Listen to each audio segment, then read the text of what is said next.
विचारों का मूल स्रोत मस्तिष्क है या मस्तिष्क का भी संचालन करने वाला कोई और है? क्या संकल्प भौतिक हैं या पराभौतिक?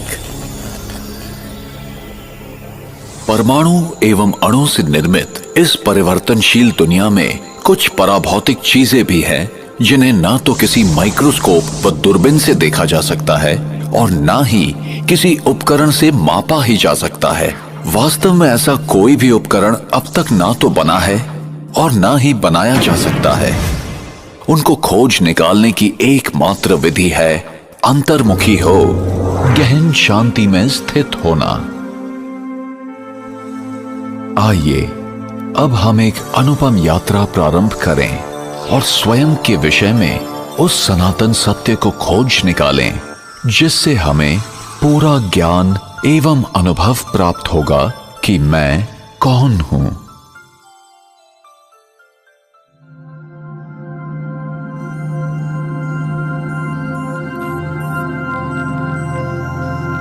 ये मैं नहीं हूं, मैं ये हूं।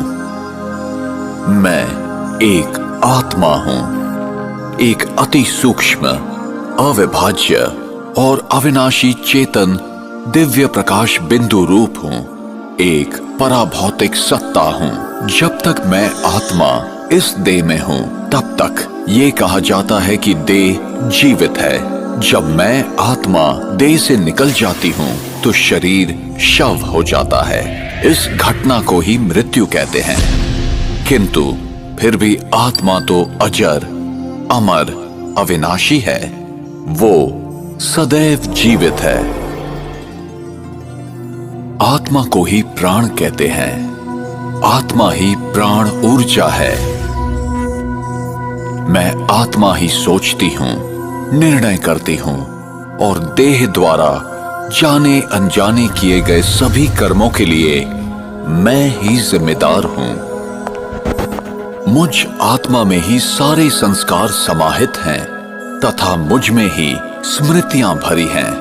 जी हां, मैं ही आत्मा हूं और आत्मा ही है जो मैं हूं।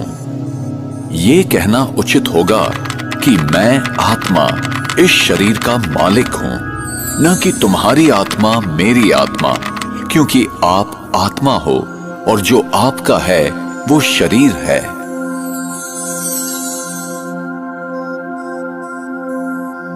मैं आत्मा आकार में अति सूक्ष्म हूं। मैं अविभाज्य हूं।